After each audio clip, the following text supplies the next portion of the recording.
Eu sou o Lucas Goubert, criador do Movimento Private. Sou fascinado pelas histórias de empreendedores. Busco as histórias nos livros de biografias e nas conversas pessoais com quem faz a diferença. No final, vem falar comigo o que achou no meu Instagram, @lucasgoubert. Fala pessoal, vamos iniciar hoje mais um episódio do Movimento Private, o lado invisível do sucesso. E hoje eu estou aqui com o Gabriel Engel, que é fundador da Rocket Chat, que é uma empresa que hoje está presente em mais de 150 países e tem mais de 10 milhões de usuários, clientes. Tem uma história sensacional, ele iniciou essa empresa aqui em Porto Alegre, no Rio Grande do Sul. A gente estava conversando esse tempo no aniversário, ele me contou essa história, a gente estava tomando um vinho, a história é incrível. Eu pensei, eu preciso gravar isso porque são detalhes muito ricos aí. Então, obrigado pelo teu tempo aí, Gabriel. Prazer é meu, muito obrigado. Show de bola.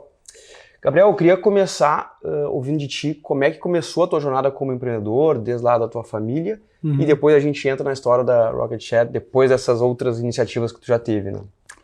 Bom, vamos lá, começar desde o início então.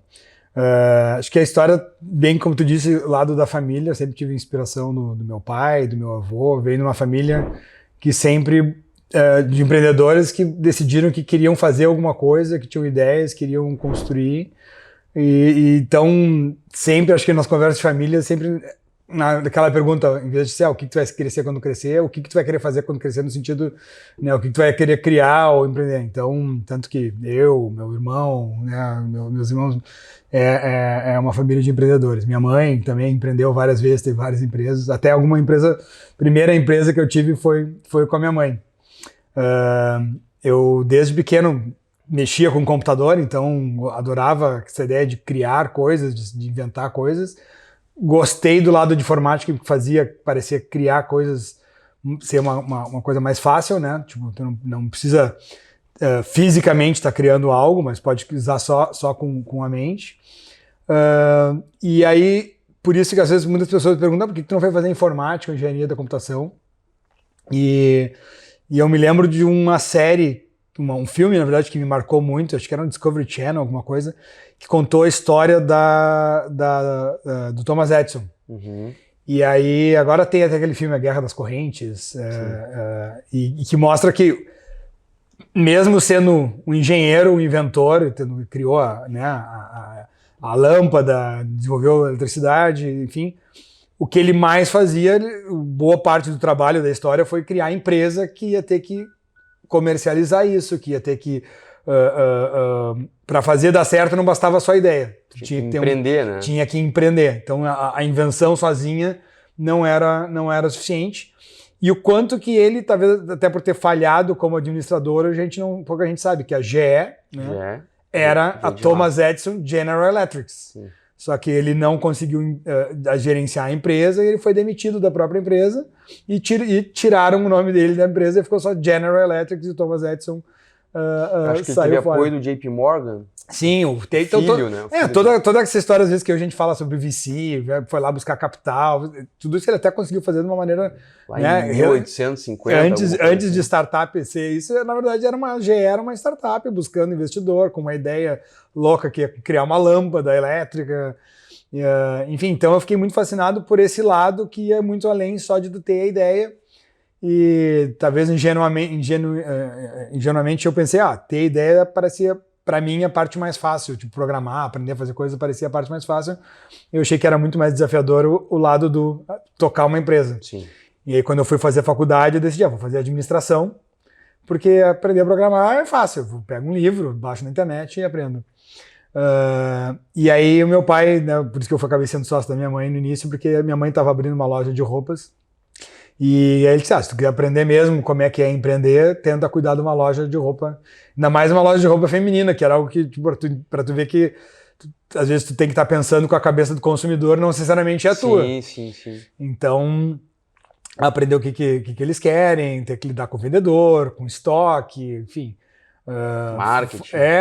Foi uma experiência em tanto, desde criar o logo da empresa, o branding, né, fazer... Aí logo queria já o sistema de administração da empresa, eu sempre queria tentar puxar para o lado de programação. Legal. Então eu começava a programar para poder fazer o sistema de automação do ponto de venda, do estoque.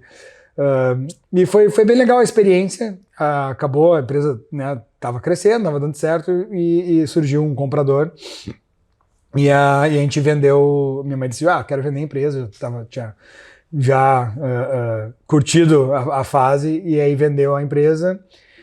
E aí eu fui trabalhar com meu pai numa empresa de informática que ele tinha. E eu disse: agora eu vou fazer alguma coisa que eu gosto, né, de desenvolver. E foi bem na época que estava começando a criar sites, começando a desenvolver portais. Isso é o quê? 95? Não, 96? já estava mais porque eu já tinha entrado na faculdade um ano, por aí, 97, acho que agora memória não facilita, mas era mais ou menos para essa época. Se eu não me engano, devia ser bem que 97. E eu fiz vestibular em 96, acho que é por aí, então acho que era por aí, 96, 97. E aí, o meu pai tinha uma empresa de software agropecuário. Então, e é uma daquelas coisas que às vezes o timing não ajuda, assim, Sim, que hoje agora tem Foi antes do tempo. A Agrotech tem um monte, tem algumas empresas tipo, bem legais, startups super promissoras, mas eu me lembro naquela época, né, era pré-internet, então quando tinha sair não existia SaaS, não existia nuvem, não existia software, tinha que mandar fisicamente os disquetes. Então, e aí como os clientes deles eram fazendas, cada release, né, cada nova versão do produto tinha que mandar caixas e caixas de disquete pelo correio para o Brasil inteiro e perdia a caixa. Aí chegava disquete estragado. Aí chegava lá, a pessoa não sabia, chegava e ligava: mas veio uma caixinha aqui com um monte de coisinha de plástico dentro, o que eu faço com isso? Não, tu tem que ir lá, bota no computador. As pessoas não sabiam às vezes nem como botar o disquete no drive. Eles queriam vender o software, tinha um monte de fazendeiro na Expo Inter que queria comprar o software. E aí dizia: eu quero comprar, muito legal, o software faz administração de fazenda, administração de áreas, mas eu nem tenho computador. Então muita gente comprava o software, eles tiveram que virar revenda de computador, porque era o primeiro computador da pessoa. A pessoa gostou daquele software, mas o que eu preciso fazer para usar o software? Primeiro tem que ter o computador. Então eles tinham que, imagina, tu tá trilhando assim, pegou o fazendeiro, o cara assim, eu quero o software, primeiro vamos comprar o computador. Aí tinha que ensinar a usar o computador para chegar o cara a usar o teu software. Desafio. Era um desafio enorme. E eles escreveram um livro sobre administração rural e tal. E é isso que eu achei muito legal. Eu fui visitar uma startup de agro aqui em Porto Alegre. E aí, quando eu cheguei na sala do CEO, assim, tava os livros lá do meu pai de administração rural e as caixas dos softwares. E ele disse: isso aqui é nosso benchmark, assim, os caras antes do tempo fizeram, legal. Antes de existir o SaaS, antes disso da coisa, agora a gente está trazendo isso para o mundo moderno. Então, às vezes, o timing é importante, né? Eu sempre achei isso muito engraçado. Mas deu muito certo, a gente conseguiu criar o portal agropecuário com o apoio da Farsul, fez uma parceria com a Farsul, a gente lançou o portal, chamava Agrol, e deu tanto certo que aí a RBS se interessou. A RBS estava começando a criar o Clique RBS e queria trazer toda a parte de notícias agropecuárias e tal, e aí comprou a empresa para incorporar ao Clique RBS. Legal. E aí, de novo, foi outra venda de empresa que eu tava junto. Pois é, isso que eu tô percebendo, né? Várias vendas de empresa. Várias vezes eu já passei por várias. M&A para ti já é um assunto já desde familiarizado. Daí eu acabei, o pai vendeu a empresa. Ele não estava mais nem tocando o negócio, porque ele tinha ido trabalhar. Meu avô tinha ficado doente, precisava de alguém para tocar a empresa a construtora, a urbanizadora. E aí ele saiu e me deixou no lugar: fica na empresa de software, eu vou tocar a empresa. Então, de certa maneira, eu até achava, daqui a pouco ia ser uma maneira de eu crescer dentro da empresa, poder assumir, né, ter uma sucessão, mas a RBS passou e levou antes. E aí eu disse: vou então abrir uma coisa minha. E aí tinha alguns amigos, tinha um grande amigo meu na faculdade, que também tinha o Eugênio Preto, ele fez o vestibular comigo, a gente sempre foi muito amigo, E ele era... o pai dele tinha criado a Nutec, Sérgio Preto, né, que depois virou o ZAS, que depois virou o Terra. Então, também ele tinha essa inspiração do pai dele de empreendedorismo no mundo de tecnologia. E antes do tempo também, tava antes do tempo, né? e eu sabia toda a história da Nutec, de quanto o pai dele, que eles faziam, eles ficavam um tempo na Califórnia, viam tudo que estava acontecendo na Califórnia de interessante e tentavam trazer a tecnologia para o Brasil. Foi até por isso que eles viraram um dos primeiros provedores. Eles viram a internet lá fora e diziam, se o negócio vai pegar, nós temos que levar essa tecnologia. Essa é uma receita meio clichê de empresa do Brasil, né? Quer ver o Brasil do futuro, vai para os Estados Unidos. Vai lá pro Vale, papo, né? Vai lá pro Vale. Cada vez, acho que né, menos, mas naquela época, antes de ter internet, era muito.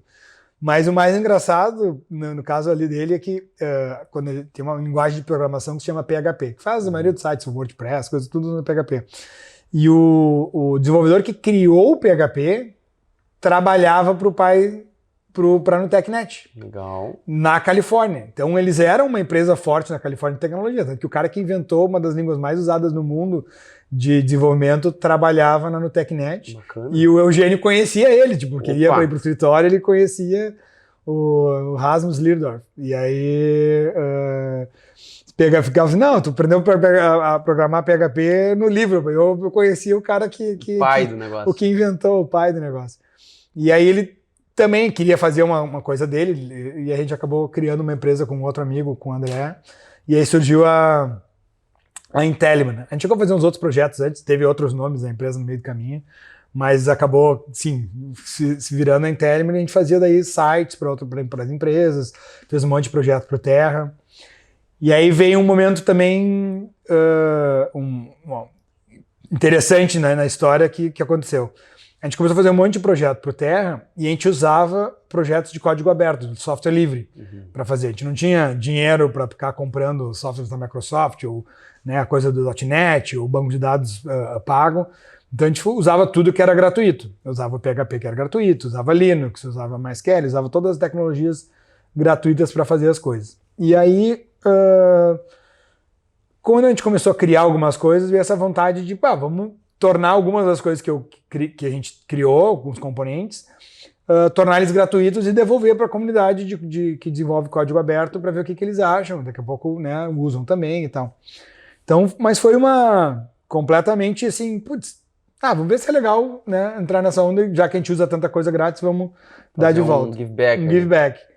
E o que aconteceu foi muito mais do que a gente esperava, porque uma hora que eu publiquei o software, um monte de gente começou a baixar no mundo todo e traduzir para um monte de idioma. E daqui a pouco começaram a nos ligar gente do Vale do Silício, assim, poxa, legal o que vocês fizeram, eu quero contratar a empresa de vocês para desenvolver isso, desenvolver aquilo. Até que uma vez veio um senhor lá, um founder de uma... Não, na época não existia startup ainda, mas veio um founder e ele ligou para nós, eu quero ir para Porto Alegre para conhecer vocês, vou contratar a empresa de vocês, estou com baita no projeto. E aí nos fez uma proposta para nos pagar em dólar, para um projeto muito legal, uma coisa nova, uma tecnologia diferente.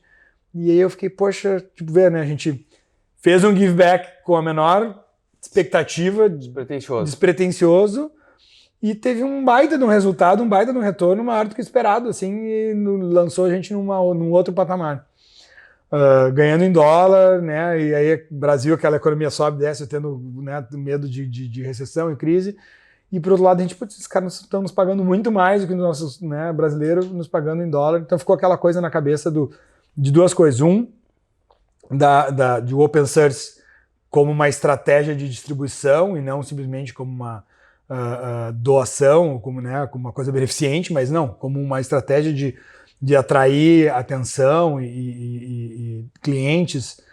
E também o quanto era melhor ter uma empresa internacional que tivesse clientes espalhados pelo mundo, do que focar numa empresa que tivesse clientes num lugar só.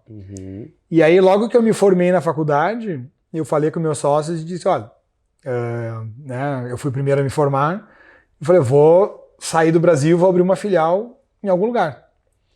E aí, para a gente poder realmente começar a focar, ter clientes fora. Talvez o lugar mais óbvio teria sido ir para o Vale do Silício, mas eu tinha um sonho de morar em Londres, mas pela experiência, né, eu não conhecia a Europa, eu disse, putz, quero morar em Londres, quero poder viajar pela Europa, quero fazer... Eu tinha tido um monte de amigos que fizeram, os famosos assim, trancar a faculdade por um período, Mochilão. Iam morar 1 ano, 6 meses na Europa e voltavam. Só que eu sempre pensava assim, putz, tu faz isso antes de se formar, tu fica com essa obrigação de ter que voltar, porque daí tu, vou ter que vir para me formar. Eu falei, não. Pendência. Eu digo, não, vou ir sem pendências. Esperei me formar, também acabou, tinha um namoro, tava mais ou menos, acabei acabando o namoro, falei, vou sem nada... Livre, nada que me faça ter que voltar tão cedo. Tanto que eu fui dizer, não, eu vou ficar 1 ano pelo menos, mas vamos ver, né? Não. Aí meu sócio ficava meio assim e tal, tá, vamos ver. E o que acontece? Quando eu cheguei lá, eu precisava aprender como é que uma empresa funcionava. E eu também não tinha visto de trabalho, eu fui lá como visto de estudante. Mas uma coisa interessante que tinha na época é que o teu visto de estudante permitia que tu trabalhasse em meio turno. E aí eu peguei e disse, quero trabalhar numa empresa de informática parecida com a minha para ver como é que uma empresa funciona. As diferenças. Aqui, né, desenvolver mais o inglês, do que trabalhando num bar ou no café. Eu disse, vou trabalhar de programador numa empresa parecida com a minha. E aí encontrei, minha primeira entrevista de emprego, eu acabei conhecendo uma empresa que achei muito legal, fazia produtos parecidos, usava as mesmas linguagens. Isso é uma coisa muito legal da informática, né? Tu vai para qualquer lugar do mundo, é a mesma linguagem de programação, é o mesmo banco de dados, as coisas não mudam. Então tu pode realmente, por isso tem tanto nômade digital, gente que trabalha, né, com TI, que vai mudando de país pelo mundo e continua... É tipo uma linguagem universal. Assim. Então trabalhei, o meu chefe ficou super amigão meu, e disse, não, eu preciso de trabalho o tempo todo. Aí ele aplicou, me deu o visto daí de trabalho, né, full time, fez todo o processo, patrocinou, virou meu sponsor. E eu sempre falei para ele, olha, eu tenho uma empresa no Brasil também que faz umas coisas parecidas. E então eu dizia para ele, olha, se tu precisar de mais gente, em vez de tu contratar aqui, em Libra, que é 6 para 1, vamos contratar no Brasil e eu administro os caras lá e a gente começa a entregar os projetos aqui. Então logo... Eu fui de simplesmente um desenvolvedor, eu já estava como um gerente de conta, atendendo os clientes, pegando os projetos e meio que levando para o Brasil para ser desenvolvido por brasileiros. Tentando fazer essa exportação de serviço. E começou a dar super certo, até um ponto que daí teve um pouco de conflito com meus sócios. Porque mesmo assim, como a gente tinha clientes grandes no Brasil, que nem o Terra, e usava o nosso networking, né, tinha um acesso diferente de eu, que era um imigrante lá, um brasileiro na Inglaterra, e aqui tinha, né, o Eugênio, filho do CTO do Terra e tal, tinha outras conexões. E então eles achavam que valia muito mais a pena aproveitar essas conexões de empresas grandes no Brasil do que investir e começar do zero nos projetos pequenininhos lá na Inglaterra. E acharam que tá na hora de tu voltar. Né? Já tinha passado 1 ano e pouco, agora volta, vem tocar a empresa aqui. E eu olhava, do meu ponto de vista, eu dizia, só tô começando, porque comecei, né, a carreira começou a ficar melhor, comecei a ganhar mais, comecei o inglês ficar melhor de tanto trabalhar, né, falar inglês no mundo dos negócios, de ter fluência mesmo. Então eu digo, agora que eu tô começando as coisas dar certo, não vou voltar. E aí a gente acabou se dizendo, então se não vai voltar, então ou nos compra a empresa, ou nos vende. Eu digo, comprar não faz sentido, eu tô aqui, a empresa tá toda no Brasil. E aí eles compraram a minha parte e eu fiquei lá mesmo. Quanto tempo ficou em Londres daí? Eu fiquei quase 10 anos. Quase 10? Eu fiquei quase 10 anos. Cheguei a me naturalizar em inglês, fiquei... Tava quase que para não voltar mais. E daí... Lá eu tentei trazer várias empresas brasileiras, porque eu pensei, agora que eu tô aqui, vou tentar puxar outras empresas. E aí eu vi a dificuldade de muitas empresas do pensamento, assim, pequeno, de às vezes não tá... Quer crescer internacionalmente, mas não está disposto a fazer o investimento. Então, às vezes, precisa fazer uma prova de conceito. Cara, consegui algumas empresas aqui, às vezes uns projetos gigantes lá, e aí uma empresa inglesa gigante, vem aqui e faz uma prova de conceito. E aí, né, pega com 1000 funcionários aqui, vamos fazer uma prova de conceito. E aí os caras, mas eles vão nos pagar alguma coisa? Eu digo, não, eles estão abrindo as portas. E aí ficava às vezes nessa assim, o cara não queria vir porque não queria gastar para fazer a prova de conceito e não conseguia ver que, tipo, dava com um cliente de uma empresa de 100 mil funcionários, uma das maiores instituições financeiras do mundo, e o cara tava pensando, mas eu vou mandar um cara aí para passar um mês. E aí acabavam se auto-sabotando, assim, sabe? Putz, foi muito, muito frustrante em várias etapas, assim, parecia que eu tava, tipo, empurrando pedra acima, assim, porque essas empresas não conseguiam pensar grande e fazer a aposta. Aí veio uma oportunidade, eu fui trabalhar na Vodafone, tipo, daquela empresa, eu depois cansei de tentar representar a empresa brasileira e um ex-chefe tinha ido trabalhar na Vodafone e me convidou, eu sempre tive uma curiosidade de ver como é que é uma empresa grande. Eu vou dizer que foi a minha primeira experiência, assim, trabalhando para uma mega multinacional, uma corporação. E aí tu vê o outro lado, né? Porque é uma empresa que tinha dinheiro quase que infinito. Uhum. Tipo, o projeto que eu tinha, o orçamento do projeto era quase 2 bilhões de dólares. Nossa. O orçamento do projeto. Tipo assim, né? Era um time gigante espalhado em 10 países, era um negócio tudo mega. Mas ao mesmo tempo tu vê que tudo vira mais devagar, porque tudo tem comitê para aprovar, tem uma burocracia para fazer qualquer desenvolvimento. Eu tinha que contratar a Accenture ou contratar a Sapien e não sei o que, tipo, que cobravam. E às vezes a gente queria desenvolver uma interface de usuário para um sisteminha. Não, mas isso a gente tem que contratar tal empresa que vai cobrar $1.000 a hora, que não sei o quê. Cara. E às vezes eu olhava assim, podia ter contratado um cara no Brasil por 1% desse valor, assim, o cara tinha me entregue no dia seguinte, tinha me desenhado o negócio. Não, mais fácil, mais rápido, mais barato. E aí tu, pelo menos, me deu essa visão, esperança de que, assim, dá para uma empresa pequena brigar com as grandes, porque as grandes realmente diminuem a velocidade. Então, às vezes, esse medo que tu olha, putz, como é que eu vou brigar com o Google? Como é que eu vou brigar com o Facebook? Que é o papo de Davi e Golias, né? Como é que eu vou brigar com esses gigantes? Porque o cara tem todos os recursos do mundo, E eu digo, cara, mas ao mesmo tempo os custos desses caras crescem exponencial, a complexidade da empresa, começam a virar uns navios. Por ele ser gigante, ele também tem fraqueza. Ele começa a virar um navio que não consegue fazer mais uma curva. O pequenininho vê o negócio ali, vou virar pra cá. Uma lancha, vou, e o outro vai virar e ele vai conseguir mudar de direção no ano que vem, entendeu? Se ele vê uma coisa agora diferente, se as empresas que crescem e perdem essa cultura de agilidade, elas... E aí eu vi muito isso na Vodafone. E apesar de estar ganhando, né, um belo no salário, tudo ótimo, eu digo, não consigo ficar aqui mais porque me sentia tudo acontecendo em câmera lenta e sentia que eu passava mais tempo convencendo meus superiores e diretoria política do que eu ia ter que fazer, o porquê que a gente tinha que fazer, do que fazendo. Eu digo, eu passo 80% do meu tempo fazendo PowerPoint e reportando e apresentando ideia e aí 10% podendo realmente fazer uma coisa. Daí eu digo, não, vou empreender de novo.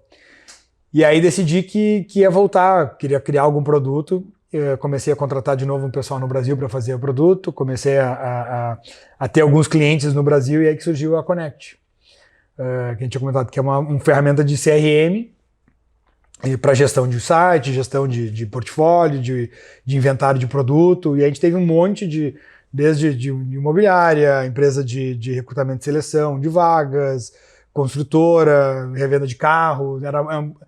A ideia era criar um produto super flexível, que qualquer tipo de empresa pudesse usar ele, além de um CRM, ele pudesse controlar qualquer aspecto da vida da empresa. E aí, de novo, voltou aquela ideia. Comecei a fazer ele usando projetos open source, tentando conhecer o que tinha de mais novo de tecnologia no mercado. E aí que surgiu uma demanda de todos os nossos clientes, eles começavam a pedir pra gente, olha só, estou usando o sistema de vocês, mas eu preciso de uma ferramenta para falar com meus funcionários, meu time se comunicar entre si e se comunicar com nossos clientes que estão visitando o site, que estão vendo a página do Facebook. Como é que eu gerencio todas essas conversas e extrai informação dessas conversas, que não fiquem lá num sistema onde a conversa morreu e eu não sei o que o meu vendedor está falando com cada cliente, que eu quero ter acesso a essas conversas. E aí a gente decidiu, eu pensei, vou criar então uma ferramenta de comunicação, de colaboração, para ser acoplada no CRM, que seja junto. E como a gente já tinha nossa receita, ela vinha do CRM, do Connect, eu pensei de novo, pô, da outra vez foi super legal, eu abri o código-fonte daquele produto lá que a gente estava fazendo pro Terra, e daqui a pouco tinha gente do mundo inteiro vindo nos contactando que queria usar o produto. E aí eu pensei assim, vamos fazer assim então, a gente ganha dinheiro com o CRM e o produto de comunicação eu vou abrir o código-fonte de novo e deixar quem quiser usar, usar. E aí vem a parte engraçada da história, porque uma coisa é tu tomar a decisão, né? Outra coisa é tu botar em prática. Sim. Porque publicar o software para código aberto dá um baita no trabalho, porque daí tu vai ter que criar um manual, tu tem que criar todo um conjunto de coisas em volta para que as pessoas possam baixar o código e usar, senão elas vão olhar e não sabem o que fazer. E aí essa ideia de fazer o código aberto ficou lá, estava com o produto já em produção, tudo funcionando, e a gente, mês que vem, porque a empresa pequena está sempre correndo atrás, né? E ainda mais projeto de software está sempre atrasado, tá sempre over budget, over time, e nunca tinha o tempo de fazer isso. E até que uma hora, foi muito engraçado, alguém num fórum de discussão assim na internet comentou que ia fazer um Slack open source, que Slack era um dos nossos benchmarks, né, o ferramenta do Slack. E alguém comentou num fórum, vou fazer um Slack open source, quem quiser me ajudar, tá aqui, o cara fez num fim de semana um protótipo.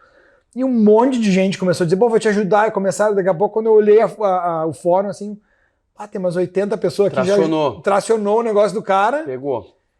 E o nosso, que já tava, meses na frente, e ficou nessa de sempre esperar a hora certa de fazer isso, e os caras vão comer o nosso bolo, sabe? E aí eu chamei o time no escritório e disse, ameaça.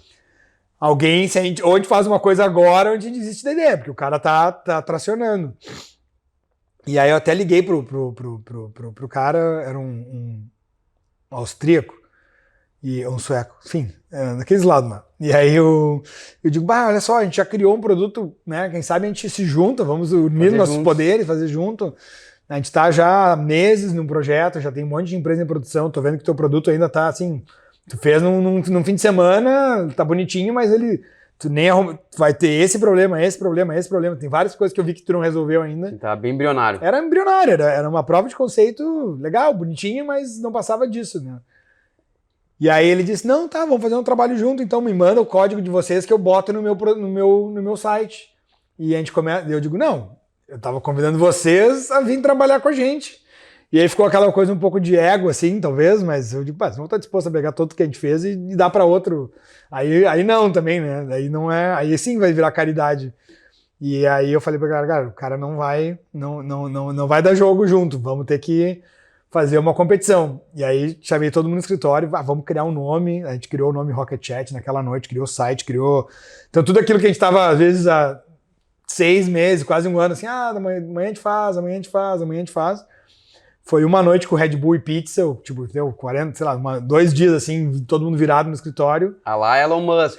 E aí nasceu um negócio, entendeu? E aí a gente publicou, botou no fórum, aí um monte de gente do time dele, da galera que queria ajudar, começou a olhar o nosso e, mas esse aqui tá muito mais, né? Robusto. Começaram a vir nos ajudar.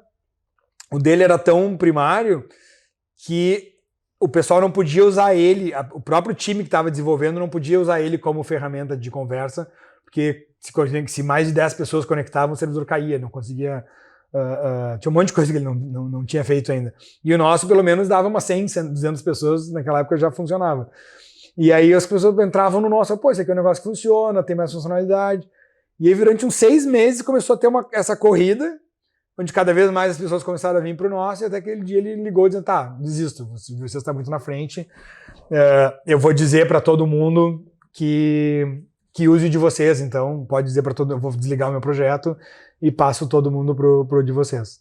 Então, aí às vezes também é outra lição, às vezes tem que agradecer os seus competidores, né? Que te tiram da zona de conforto, porque a gente estava numa zona de conforto por, sei lá, 9 meses, que já tinha decidido que ia fazer o projeto, mês que vem, não tinha nenhum evento, né, nos impelindo a fazer, até que tu vê um competidor fazendo uma coisa, tu diz, desgraçado. Ameaça, né? Uma ameaça e te tira da zona de conforto e tu vai lá e vira a noite. Liga teu senso de urgência. E tu resolve um problema que tu podia ter feito há 6 meses, um ano atrás, podia já ter... Quanto antes a gente estaria... Pra tu ver como é relativo quando a gente pensa que não tem tempo, né? É Tempo uma se questão... cria também, né? Tempo se cria, mas às vezes é uma questão de prioridade. Aí começaram investidores do mundo inteiro, gente a me ligar e dizer, putz, tô vendo o projeto de vocês, está crescendo, tem um site que se chama GitHub, onde todas as empresas publicam seus projetos gratuitos, assim, de código aberto. Todas as empresas mesmo, o Google publica lá, a Microsoft publica lá, o Facebook publica lá, tem... E o nosso começou como aparecer um dos projetos mais trending, assim, tá na capa e tal, porque de tanto que as pessoas estavam baixando e usando. Deu um buzz grande. Deu um buzz grande focado no Vale do Silício, assim, tipo, tu olhava os analytics, assim, tu vê que a galera de lá tava super... Que é aquele lance de que pega, né? Quando algo pega, assim... tipo, cruzou o Crossing the Chasm, assim, tipo, né, passou daquela... E aí... um monte de gente começou a nos ligar, de cara, querem investir em vocês, estão captando dinheiro, teve empresa grande querendo nos comprar, e aí veio aquela hora de, putz, cara, isso aqui é bem mais do que a gente estava imaginando que ia acontecer. Eu achei que assim, meia dúzia de gente ia nos ajudar a fazer um produto, quando eu vi a gente estava recebendo ofertas de milhões de dólares pelo produto, pela empresa. Eu, tipo, putz, se tem gente oferecendo 5 milhões de dólares agora, imagina se a gente... Né? Mas que estágio tu tava quando o pessoal tava oferecendo isso? A gente ainda não tinha receita, a gente só tava não tinha receita, publicando. Mas já tinha usuários. Já começava a ter um monte de gente baixando, mas era poucas, ainda era mais o código aberto mesmo. E milhares de pessoas baixando e usando. Mas era pré.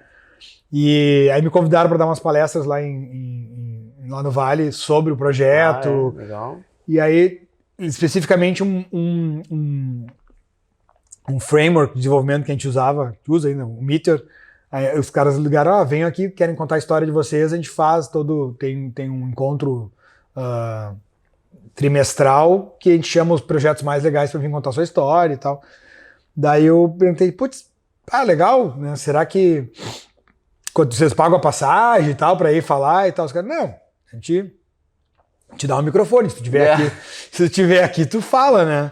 Deu, que lance. Vale ou não vale? Vale ou não vale. E aí o que tinha acontecido, ao mesmo tempo, o fundador uma outra empresa gigante que é hoje, né? Na época era uma empresa de 30 pessoas, do GitLab, também ligou, eu fui falar com ele online, que ele fez uns comentários sobre o nosso produto, e eu respondi no fórum, assim, daí, tá, vamos conversar.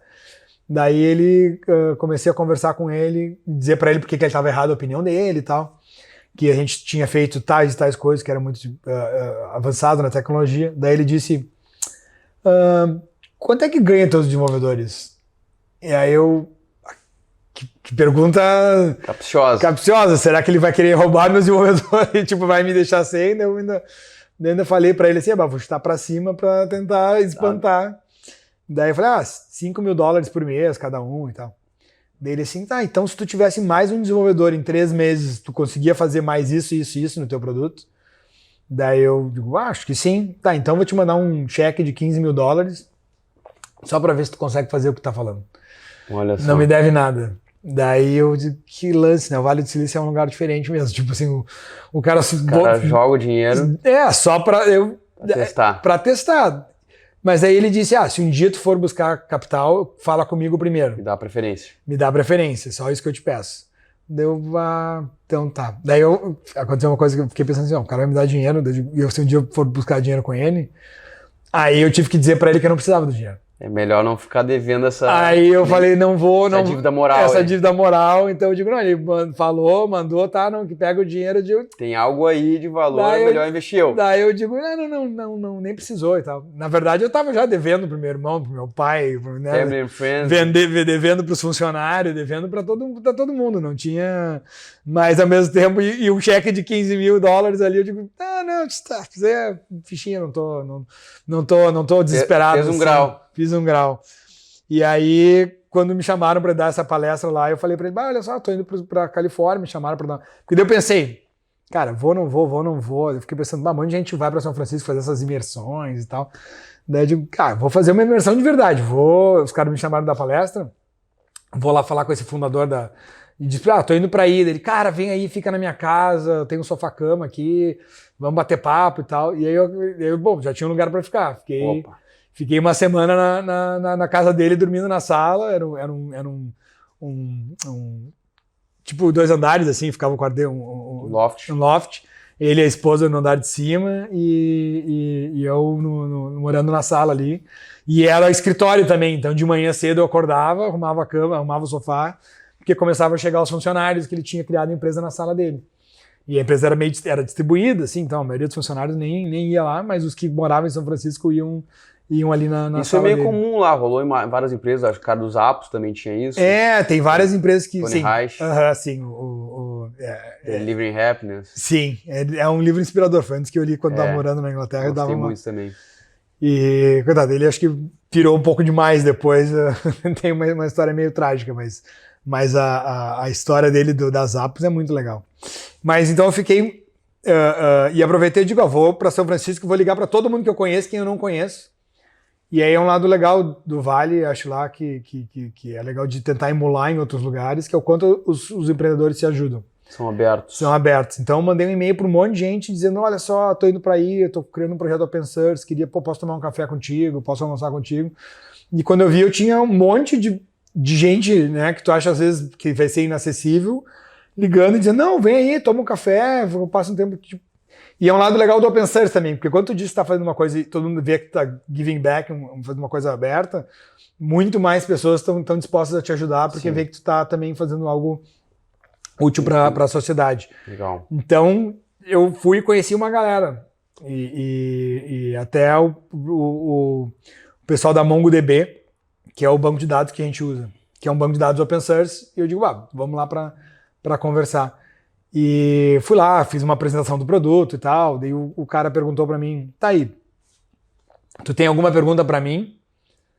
E eu já tinha lido algum artigo que dizia assim, sempre tem que tem uma oportunidade dessas, alguém te pergunta, tem pergunta para mim e tu não estudou a vida do cara, tu não sabe como ele vai poder te ajudar, tu acabou de perder uma baita de uma oportunidade. Então todo mundo que eu ia falar, primeiro, né, tentava ler tudo que o cara já tinha feito e passado, para poder fazer algumas perguntas profundas, assim, de engajar com a pessoa.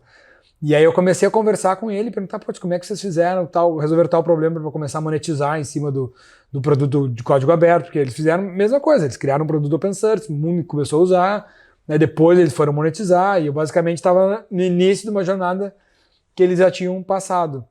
E aí até que ele olhou e disse assim, muito legal, adorei conversar contigo e tal. A gente ficou umas 3 horas, era para ser um café, a gente ficou quase a tarde toda conversando, assim. E aí no final ele disse, quero te ajudar vocês. Olha só, a gente vai lançar a nova versão do MongoDB, sabe, a versão 3.2. Eu digo, não conheço, tem isso, legal. Daí ele disse, vocês sabem o que tem de funcionalidade? Eu digo, tem isso, te quer fazer tal coisa. Ele disse, vocês já usam? Eu digo, a gente ainda não pode usar porque o driver, problema técnico, assim, o driver do framework que a gente usa não está atualizado, eu ainda não posso usar o... Daí ele assim, mas o que tu vai querer fazer quando atualizar? Daí eu digo, vou querer fazer isso, vai melhorar a nossa vida assim, vai ficar mais rápido, tal coisa. Dele, tu falou todas as coisas certas. Quem sabe a gente muda o tempo verbal, faz de conta que tu já tá usando, escreve aqui pra mim e entrega ali pro pessoal do marketing, se não falar nada, eu não vou falar nada, e fica assim. Então tá, né? O jeitinho brasileiro às vezes não é tão só dos brasileiros. Daí eu escrevi um testemunho lá, tá, olha... Depoimento de tudo que eu ia fazer, só que, né, aquela sonhando já que a gente já estivesse fazendo. E aí saiu na capa do press release da MongoDB, uma empresa de bilhões de dólares, o press release da versão nova. Lá na capa tava Gabriel Engel, fundador da Rocket Chat da Connect, vai fazer, né, e tudo que a gente estava fazendo com a nova versão e tal. E isso é uma das coisas que mudou na hora. Eu achei que não ia acontecer nada, mas acabou, vai ver que depois mudando a história da empresa. Vê como às vezes pequenas coisas assim, né? Eu tava na dúvida se ia para São Francisco ou não ia. Depois, vou ir. Peguei, né, mais dinheiro emprestado para ir. Em vez de dar uma palestra, falei para minha esposa, eu vou dar uma palestra de 18 minutos, mas eu vou ficar uma semana. Ela, como assim? O que vai fazer lá? Eu digo, não, agora eu vou bater na porta de todo mundo. Daí a gente tem um filho pequeno em casa, bebê de 1 ano, e ela diz, tu quer fugir de cuidar das crianças, do trabalho de casa. Eu digo, não, é sério. E aí o GitLab chegou e fez uma proposta também, pô, quero que vamos juntar nossas empresas. Na verdade ele era maior, né? Eu venho fazer parte do GitLab, a gente troca, eu te compro com as ações do GitLab, blá blá. Troca de ações. E eu, no início, achei aquilo, a ideia era fantástica, o valor, assim, tudo era gigante. Só que teve duas coisas que ele falou que me fizeram dar um passo para trás, assim. Uma, que a gente foi conversar, e eu perguntei, tá, mas o que a gente vai fazer com o produto? Ele disse, não, a gente tira o nome Rocket Chat, daí a gente incorpora ela dentro do produto lá do GitLab e tal. E eu ficava pensando assim, putz, ele tá com uma visão muito pequena por que o produto pode se criar, né? Em vez de ser uma plataforma que pode ser usada por todo mundo, ele quer virar uma plataforma que é só para os desenvolvedores usarem nos seus projetos. Então ele vai diminuir o que a empresa faz. E outra coisa que a gente estava quase que do Ray Dalio aquilo, né? De entender como é que a outra pessoa toma decisões. Sim. E aí uma hora ele me disse, como é que tu toma decisões e tal. Tentei falar um pouco como é que eu decidi as coisas. E aí eu perguntei, tu como é que faz? Ele disse, eu sempre tento maximizar o nível, o quão interessante a minha vida vai ser. E ele disse, sempre que eu tentei maximizar por dinheiro, eu vi que às vezes foram decisões erradas. Se eu sempre estava em busca do que ia me dar mais dinheiro. E sempre que eu vi que o que ia me tornar a minha vida mais interessante, meu trabalho mais interessante, se provou ser a melhor escolha, até do ponto de vista monetário. Ele disse, uma vez me ofereceram $5 milhões no início lá do projeto, queriam comprar o projeto de mim. E aí eu fiquei pensando, tá, mas aí eu vou pegar $5 milhões, aí eu vou ter que procurar uma outra ideia, achar um outro sócio fundador para criar um produto, para não sei o quê. Eu digo, daqui a pouco eu vou gastar $5 milhões para chegar exatamente onde eu tô. Aquela história do pescador, sabe? Aquela do tipo, bom dia, tu compra outro barco de pesca. Sabe o rico que encontra vai tirar férias numa praia, e aí chega lá, tem um cara pescando, enche um balde e já tá indo para casa, assim, ainda meio-dia. E aí o empreendedor lá, o milionário, pô, tu já tá indo para casa, por que tu não pesca mais? Eu quero, mas o que eu vou fazer com a diferença? Pô, não, daí tu pode pegar essa diferença, daí tu vai estar vendendo, vai, daqui a pouco contrata um outro cara para estar pescando contigo, e compra um barco, esse barco crescendo vai poder comprar um outro barco, e aí o cara, tá, mas e aí o que eu faço? E aí ele vai, não, e aí tu vai ter uma flotilha, vai não sei o que, ganhar milhões, não sei o que. E aí o que eu faço? Um dia tu pode fazer que nem eu, vem tirar férias nessa mesma praia para pescar. E ele disse, não, eu tô exatamente onde eu queria estar nesse momento. Tá não, então ele disse, eu tô exatamente onde eu queria estar, os $5 milhões não vai me fazer minha vida ficar nem um pouco mais interessante do que estar já de fundador e CEO de uma startup de alto crescimento no Vale do Silício. Ele dizia, é isso que é o interessante para mim, e ele não vendia a empresa. E, né, moral da história, 5 anos depois, não sei se foi assim, 6 anos depois, fez o IPO da empresa na bolsa por $10 bilhões. Nossa, então, a diferença, a empresa que queriam comprar dele por 5 milhões naquela época, ele fez um IPO deu quase $12 bilhões depois. Maximizando o quanto a vida dele ia ser interessante. Interessantes pontos, né? Porque... esse é o cara que entendeu a desfrutar da jornada, né? E porque ele disse... Exatamente isso, desfrutar da jornada ser interessante é o que vai te fazer acordar mais, né, cedo, a tentar ter energia para resolver os problemas, ter... Tua motivação, a tua energia de foco no projeto é maior do que se tu estiver só pensando na grana. E é o que vai ter os melhores resultados, porque tu vai estar apaixonado por resolver aquele problema, pelo que tu está fazendo, tu vai empolgar e vai inspirar o teu time. Então, acho que todas essas coisas acontecem. Então, acho que um objetivo muito melhor de tu seguir do que se fosse a recompensa monetária. Aí o que aconteceu foi que eu meio que voltei pro Brasil, a gente acabou indo para Amsterdã, levei meu time para ficar junto lá com ele também. Que ele falou, vamos experimentar os times trabalhando junto, eu pago, vocês vão tudo para Amsterdã. A gente ficou 2 semanas em Amsterdã, 40 pessoas trabalhando numa casa, fazendo cerveja, fazendo festa, codando, aquelas coisas bem de Netflix, de filme, assim, tipo, bem... foi muito doido. Só que daí a gente voltou e eu disse, cara, eu quero criar isso, eu não quero, né, eu acho que o Rocket Chat pode ser muito mais. Então aconteceu várias outras coisas, mas aconteceu que teve outras ofertas maiores, mas no final veio um investidor e de cara, eu vou te dar o dinheiro, mas é para tu criar a tua empresa, não é para tu vender para alguém, não é não sei o quê. E aí E o mais engraçado, sabe onde é que veio esse cara? Do nada surgiu assim, uma hora. Ele me ligou dizendo, olha só, eu li um press release da MongoDB. Uau. E até quando tava lá, pra tu ver essas coisas que vão acontecendo, eu fui o pessoal do GitHub. Tem o GitLab que eu queria comprar e o GitHub que era o competidor. E aí também o cara me chamou tinha um fã nosso lá dentro do GitHub, já era uma empresa gigante, né? Chamou, pô, se você quer te conhecer, vem aqui. Daí eu fui lá no escritório dos caras em São Francisco.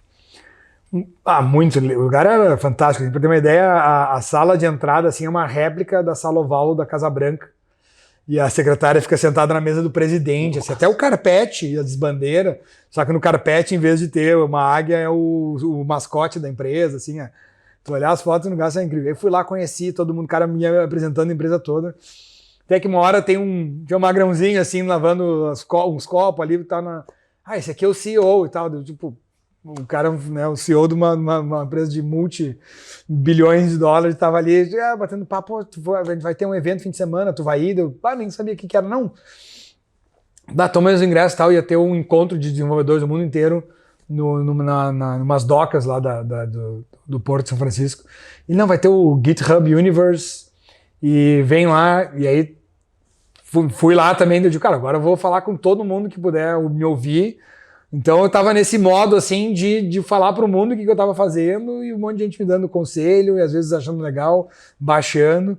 Até uma hora, assim, tinha na entrada do evento um murão branco, assim, enorme, que as pessoas com um monte de post-it para as pessoas escreverem mensagens e colar, assim, sabe? E aí eu falei assim, não vou escrever um post-it pequeno, peguei um bolo do post-it e fui colando e escrevi grandão, assim, fiz o logo da Rocket Chat na parede. E causou. E aí, porque o nosso logo também é a nossa URL, né, Rocket.chat é a própria URL da empresa. Depois, se as pessoas ficarem curiosas, só de elas digitarem no navegador já vão cair no meu site. E depois a parede ficou tão legal que nas edições seguintes, a foto da entrada com aquela parede era usada nos posters, no site, e sempre tu olhava, tava escrito o nosso logo, tava o nomezinho escrito assim, depois, cara, tipo, durante os anos seguintes, nos anos eventos, foi muito louco, né? Ficou ali grudado no painel e nos banners da GitHub Universe. Mas enfim, então essa coisa de, às vezes, tu tentar tirar o máximo da oportunidade, e aí acho que às vezes não, que as pessoas... O que está por trás, né? Acho que o tema, o lado invisível, a sorte, é o preparo, porque as oportunidades acontecem, muita coisa às vezes acontece, a gente nem percebe porque a gente não está olhando. E acho que o principal é tu estar aberto e estar olhando e sempre estar pensando como é que tu está preparado para poder aproveitar. Muito show. E teve uma época também que até os family office te ligavam oferecendo dinheiro. Essa época vinha, foi engraçado porque... lá de Nova York. Como começou a ter uma atração em sites falando da gente, blogs. E eu me lembro uma vez ligou um family office de Nova York e, de novo, não tinha dinheiro, não tinha nada ainda, tava lá, o famoso, como é que a gente fala, matando cachorro a grito. E aí um family office ligou, eu queria investir em vocês, eu represento uma família de dinheiro de petróleo e tal, e a gente quer diversificar a tecnologia, eu vi que tem um monte de gente falando de vocês, eu queria investir $150 mil. Daí eu digo, mas eu nem tenho empresa ainda, não tem nem, né, ainda eu ia fazer uma spin-off e tal. Dele, não, eu te mando o cheque, me escreve aí a punho que quando tu criar a empresa, tu vai me dar, sei lá, 2% da empresa e eu te mando um cheque de $150 mil. Olha só, que loucura. E aí tu vê que vai outra... A dinâmica no dele, Brasil, tu ficava assim, não, o cara te dá um cheque de $150 mil. Não, me escreve aqui que um dia tu vai me dar um pedaço da empresa que tá tranquilo. E eu digo, tem gente que tem mais dinheiro que juízo. Eu digo, só que ao mesmo tempo eu ficava assim, putz, se o cara tá dizendo que vale isso, talvez isso é pouco, talvez isso é muito. E eu digo, não, espera. E aí quando veio a NA, o cara que leu o press release lá da MongoDB, disse que... Aí ele perguntou onde é que tu vai estar. Eu ia estar em Nova York para uma reunião, uma empresa grande que queria nos comprar. E eu falei, vou lá sentar com os caras e ouvir o que eles têm para dizer, né? E aí eu disse, eu vou estar em Nova York. Ele disse, então é o seguinte, onde é que é a tua reunião? Eu digo, em tal lugar. Ele, tá, ali perto tem um restaurante. Antes de tu ir para a reunião, me encontra nesse restaurante que a gente vai almoçar junto. e eu vou te convencer a não aceitar a proposta deles. Olha aí. Daí eu digo, bom, melhor coisa, eu né, fui falando que não, mas o cara tem uma proposta boa e tal, tipo, né, tentando valorizar o meu passe. E aí ele foi lá e disse... Ele começou a fazer um pitch da minha empresa pra mim, de cara, não, olha só, pô, isso aqui, comunicação, todo mundo, as empresas vão precisar, vão parar de usar e-mail, vão ter que usar sistema de comunicação interna, de colaboração, fazer uma ferramenta open source, todo mundo vai estar preocupado com privacidade, segurança, vai ter um mercado enorme. Ele começou a me contar a própria, cara, esse é o melhor tipo de investidor. Ele fez um pitch pra ti. Ele fez um pitch, por que ele era um investidor certo. E aí ele disse, olha só, pegou um caderninho assim, arrancou uma folha e fez um termo, ó, e assinou e disse, cara, leva isso aqui para qualquer advogado, os caras vão criar uma empresa e eu te transfiro esse dinheiro. E aí eu liguei para os advogados de Nova York, os caras olharam assim, quem é que assinou? O Harry. Então tá, criaram a empresa e os caras botaram Olha que dinheiro. Fantástico, hein? E aí teve uma história muito louca de um cara que registrou a tua marca em... 60 países, como é que foi isso aí? Esse, às vezes, é uma das partes que tu não tá ligado, não tá... Eu recomendo todo mundo essa parte de registro de marca logo no início. É muito mais barato do que... Porque o nosso nome começou a, né, ouvi falar, bombar, e eu nunca me liguei, esqueci completamente. No Brasil tava registrado? Não, em lugar nenhum. Lugar nenhum? Eu não tinha... NPI. Nada. E aí, completamente, acho que passou assim. E aí, daqui a pouco, um cara mandou uma mensagem. Olha só, queria só te avisar que eu tô com o teu nome registrado no mundo inteiro. E se tu quiser usar, né? Primeiro, não fazer uma oferta. Quero que tu pare de usar, porque eu vou usar agora. E então... E eu, cara, que doideira. Eu comecei a ligar para advogado, perguntar, e aí aí foi legal, até tinha advogados na nossa comunidade que usavam o produto, começaram a me ajudar de graça, assim, uns advogados né, bem grandes escritórios de Nova York, e os caras assim, não, a gente vai te ajudar de graça e tal. Pegaram a causa. E aí pegaram a causa, só que os caras olharam a causa e disseram, olha só, X e X países... Quem começou a usar antes é que tem a marca. Então, se tu provar que tu tá antes, né, a gente tem, né, prova suficiente na internet, a gente mostra e o cara perde a marca. Tá. Só que na Europa, a teoria é o contrário. Eles fazem ser tão fácil de registrar que assim, se tu não registrou, tu é assim, tu é um tapado e tu merece apanhar, entendeu? Feio e tipo pagar. Assim, agora te ralou, velho. Porque eles preferem não ter o gasto da disputa. Então, em outros países acontece, Estados Unidos, Brasil, tu vai pro litigioso e fica discutindo. Sim. E tem o custo dos caras analisar e tal. No outro país, assim, não tem discussão. Quem registrou é dele, tipo assim, tu não registrou. Eu não tenho. Não. E aí o cara falou assim, vocês vão ficar com a marca dividida no mundo. Tu vai ter a América, ele vai ter a Europa. Tipo, então... E aí eu consegui falar com o cara uma vez, o cara, primeiro que eu não sabia o nome dele, não sabia nada. Ele usou tudo como... Procuração da procuração, ele se espelhou todo. E aí ele criou um site fake, assim, para poder dizer que ele ia usar o nome. Então eu vi que tudo ele tinha criado, criou uma conta no Twitter, criou tudo para dizer assim, que ele ia criar uma empresa de verdade. Então o cara era profissional, não era Já tinha feito, provavelmente. Outro. Não. Aquilo ali, quem fez aquilo ali não era a primeira viagem. E muito engraçado que o escritório de advocacia que ele contratou na Europa era uma brasileira, lá na Suíça, de marca patente, era uma brasileira.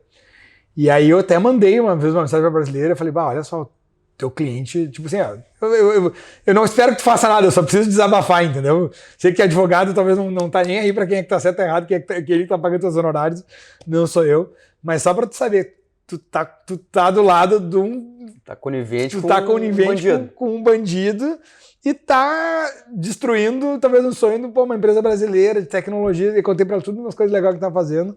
E ela, não pode ser e tal, não vou falar. E ela ficou com uma pulga atrás da orelha, assim, e começou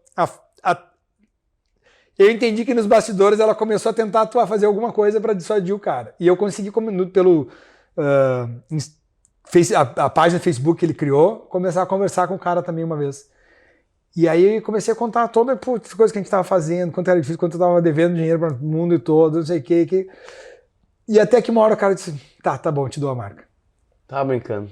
Eu passei foi umas 8 horas, assim, virei à noite, até de manhã. Conversando com ele. Conversando com o cara. E aí, a gente tá falando de música, falando de, tipo... E aí até que uma hora ele assim, tá, faz assim, ó. Eu gastei $50 mil pra registrar a marca no mundo todo. Me dá os $50 mil e eu transfiro tudo pro teu nome.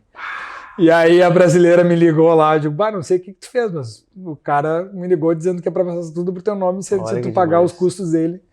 E aí ela diz, eu sei quanto ele gastou, porque foi a gente que fez, custou tanto. Então, incrível.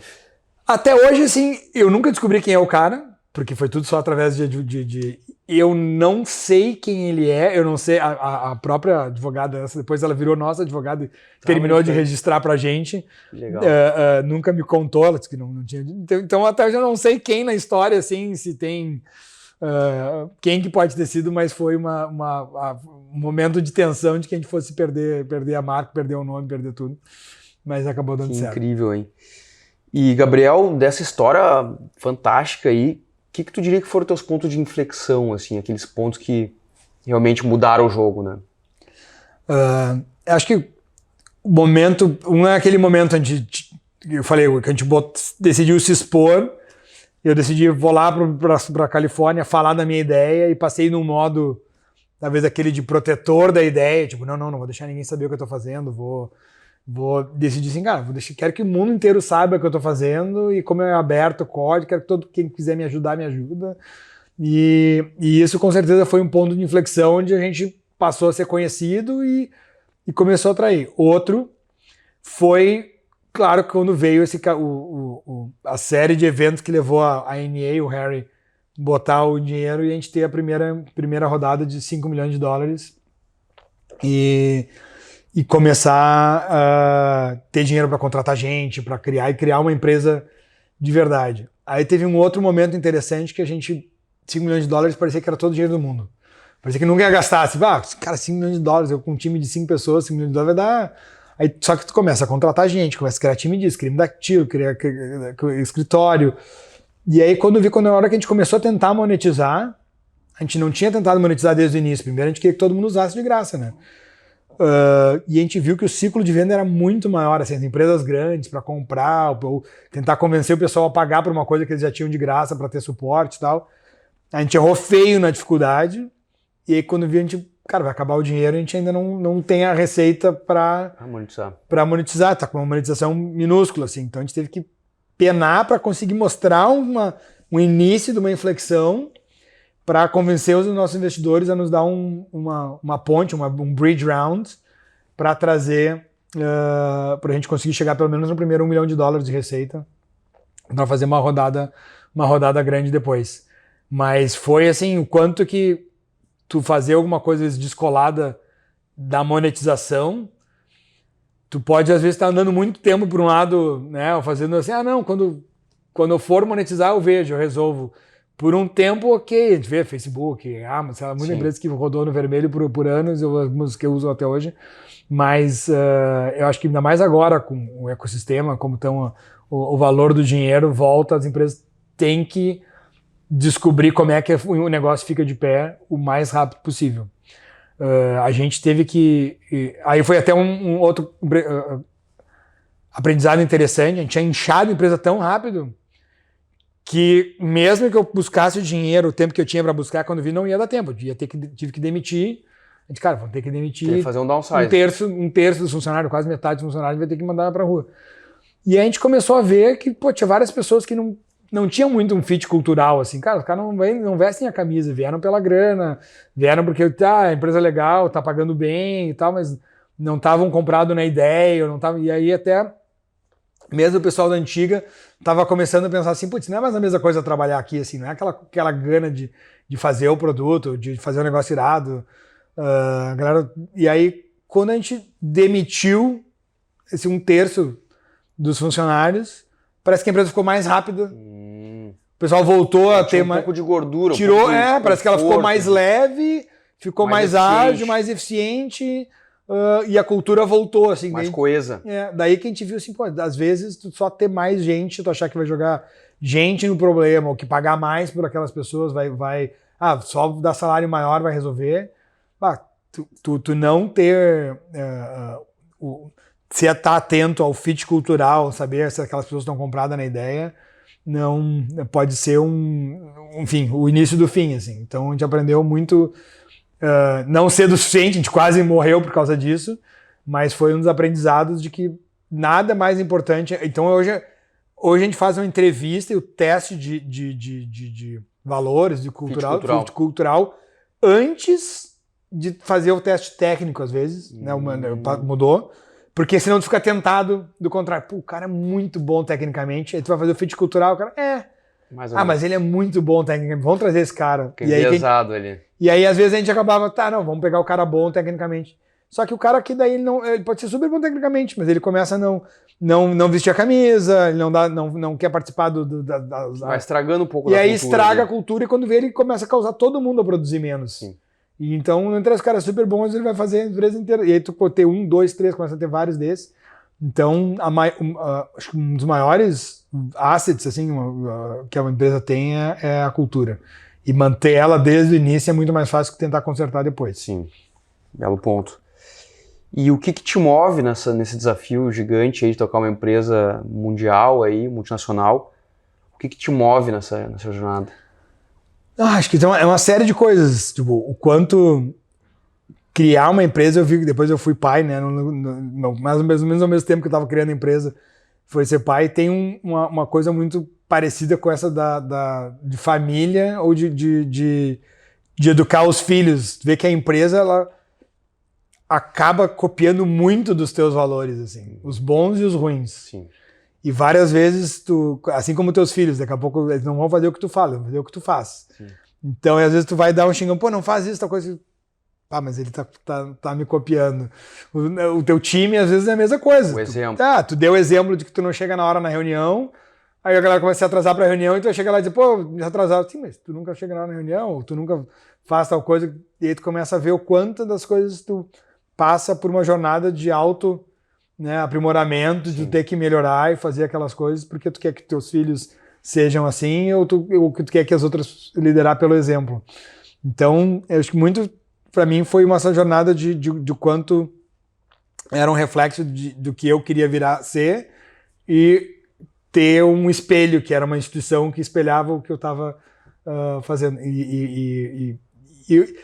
E criar um lugar onde eu adoro trabalhar, onde eu tenho os colegas de trabalho, onde a cultura não tem politicagem, onde de como as pessoas lidam com problemas, e têm ideias, e tudo isso de ter desafios em escala global. A gente tem como cliente, assim, desde as usinas nucleares do Japão, né, o nosso maior cliente hoje é o pessoal, tipo, a empresa que é a dona de Fukushima, de todas essas... Nossa. Eu até estava assistindo o documentário de Fukushima até para conhecer melhor o cliente. Mas são 60 mil pessoas que precisam se comunicar de maneira segura e estável, né, confiável, e usam o nosso produto. E disso a gente tem desde a Marinha Americana, tem empresas de tecnologia, a própria Tesla, a gente está começando a atender eles, para ser onde os engenheiros do Tesla falam sobre o carro. Então, eu acho muito legal o que a gente cria, que possibilita organizações, governos, empresas, pessoas, famílias, às vezes, a ter uma comunicação que não é monitorada por ninguém, porque a diferencial do nosso produto é que ele não está só na nossa nuvem. Qualquer empresa pode pegar e dizer, vou rodar imagina um WhatsApp, que em vez de lá tá rodando no Facebook ou na Meta, tá rodando no teu computador que tu botou em algum lugar. E aí ninguém tem acesso e ninguém pode. Então a gente sempre teve usuários assim, desde China ou dentro, né, de governos onde as pessoas não querem ser monitoradas, auditadas, usam o nosso produto. Então essa causa de permitir uma comunicação sem monitoramento, sem censura das pessoas, eu acho que é uma coisa que está cada vez mais relevante. É uma pauta muito quente no momento, né? Privacidade e tal. Então, e a gente gosta de ter um papel de quem vai criar o nosso sonho grande, né? O novo capítulo da comunicação na internet. Que o e-mail, claro, acho que o e-mail não vai morrer, assim como o rádio não morreu, como o cinema não morreu com a TV, mas cada vez mais as pessoas vão estar precisando de uma maneira de se comunicar em tempo real, de mensagem, instantânea, e cada vez mais elas vão querer privacidade, não vão estar querendo depender de um WhatsApp ou de uma mera ou do governo que pode estar a qualquer momento cortando, desligando ou vendo quem está falando o quê. Então, acho que a gente tem um papel importante a cumprir. Muito show.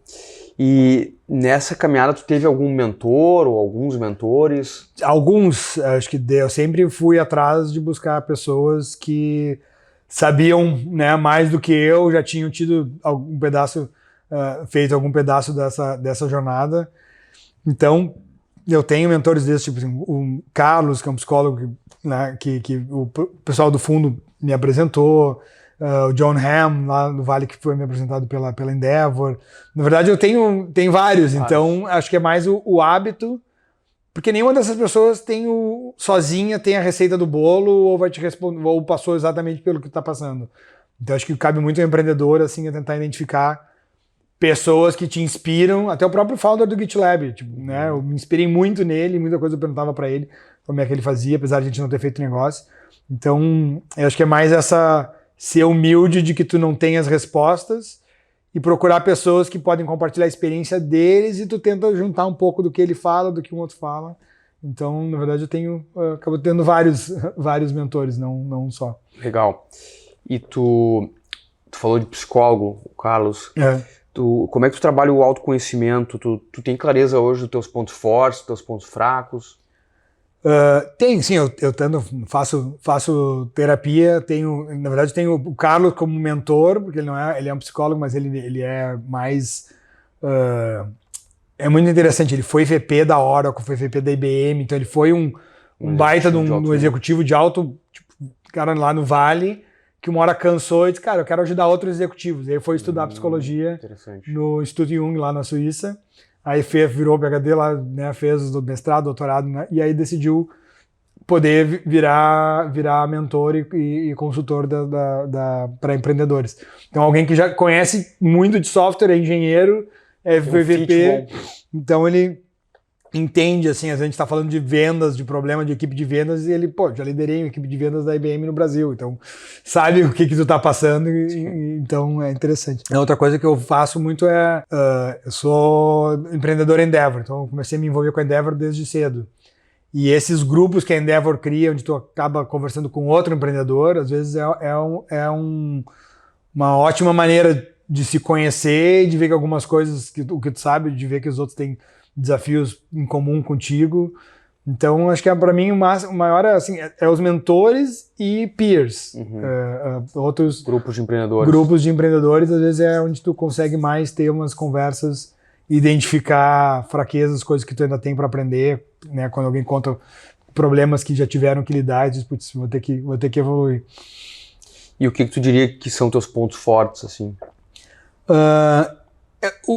Não sou talvez nenhum que digo, assim, acho que um ponto forte que eu tenho, como eu sou muito apaixonado pelo que a gente está fazendo, a minha capacidade de inspirar o time, de trazer algumas pessoas que vêm e são engajadas, eu vejo o quanto que o time em volta é empenhado e acredita na missão, então é uma coisa que eu consigo fazer bem, e essa minha preocupação em liderar pelo exemplo. Então eu sei que eu sou muito bom em liderar pelo exemplo, em me mostrar vulnerável mesmo para o próprio time, para não né, para mostrar que todos nós temos defeitos, que eu quero a ajuda deles quando eles sabem que eu estou pisando na bola. E isso gera uma coesão do time muito, muito forte. E eu sempre fui muito sonhador, assim, meu lado inventor, aquilo que eu queria criar produto. Então eu vejo quanto eu sou o lado de inovação no produto é algo que eu adoro fazer e sempre quero estar envolvido. E o meu lado que não funciona, no meu lado com mais um pouco de dificuldades, desafios, eu não sou muito bom com rotinas ou com... Então, muitas vezes eu gosto de criar alguma coisa, mas eu preciso de alguém que cuide depois de aquilo continuar. Mas tu é CEO hoje? Sim. E tem alguém que te apoia nessa função? Eu tenho um CEO, um chefe de operações. Um CEO. Mas daí tem um chefe de marketing. Hoje tem um time executivo de alto nível. Mas, por exemplo, para as reuniões mesmo, as que eu lidero, quem organiza a pauta e faz tudo, né, a cadência e quem vai participar é o Alan, que é o meu CEO. Ele organiza, ele é metódico. Tu é o empreendedor típico. Eu não consigo. Tipo, se eu tenho que fazer uma coisa que é todas as vezes, eu começo a já me dar uma coceira. O cara que abre a floresta e o cara que bota a ordem. Pavimenta, faz a estrada. E eles reconhecem isso e veem em mim, e às vezes eles me dão as coisas novas para fazer e sabem que depois que aquilo tiver definido, não vai ser eu que vou continuar cobrando os outros.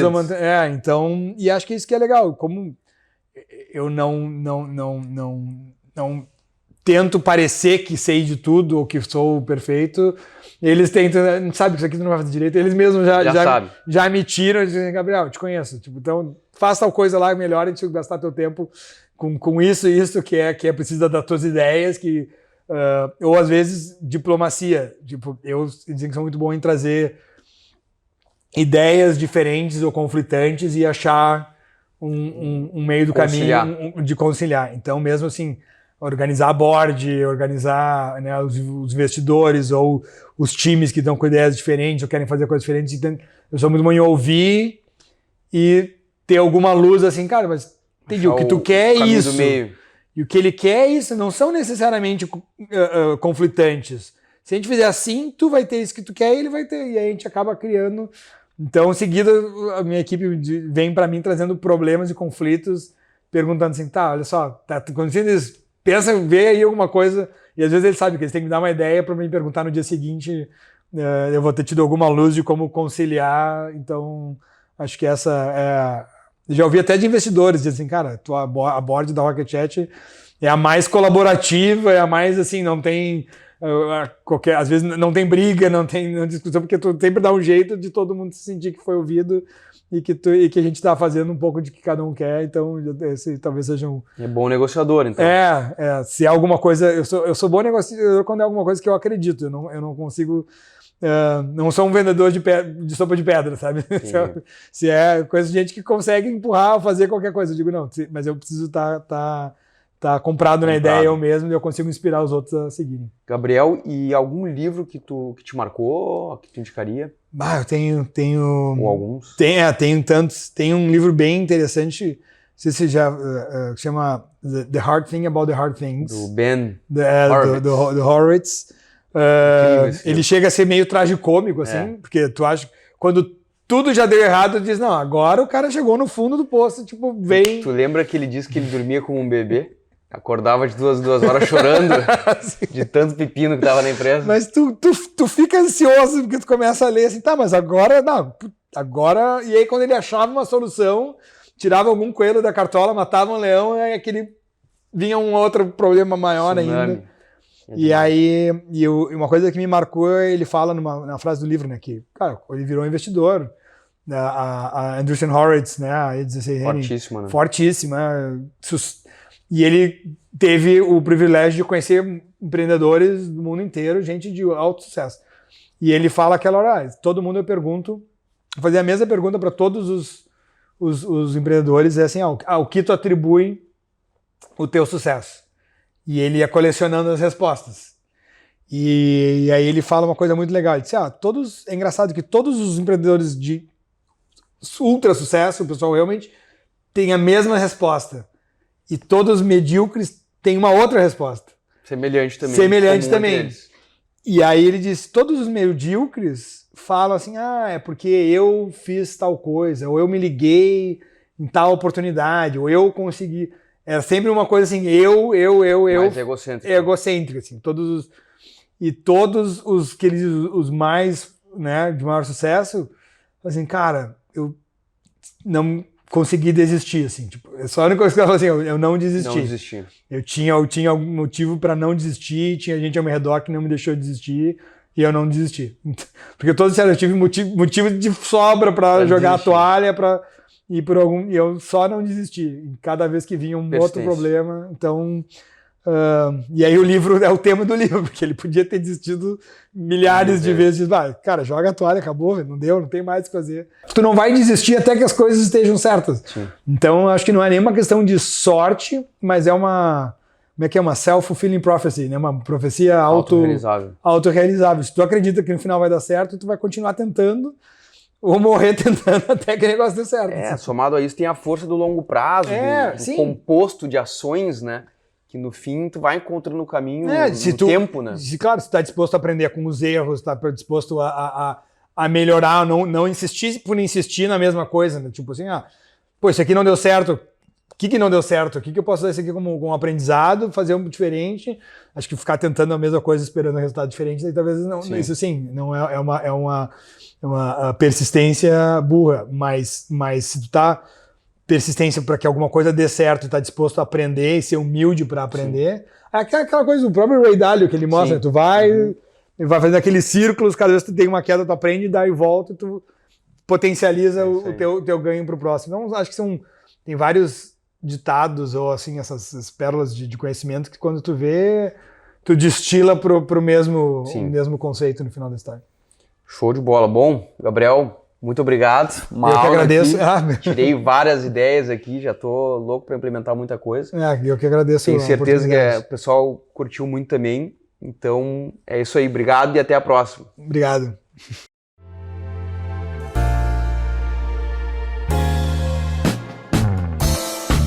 Eu sou o Lucas Goldberg. Você ouviu o Movimento Private, um podcast com histórias que eu admiro e quero compartilhar com você. Me segue no Instagram, @LucasGoldberg, e me fala o que achou. Seja bem-vindo.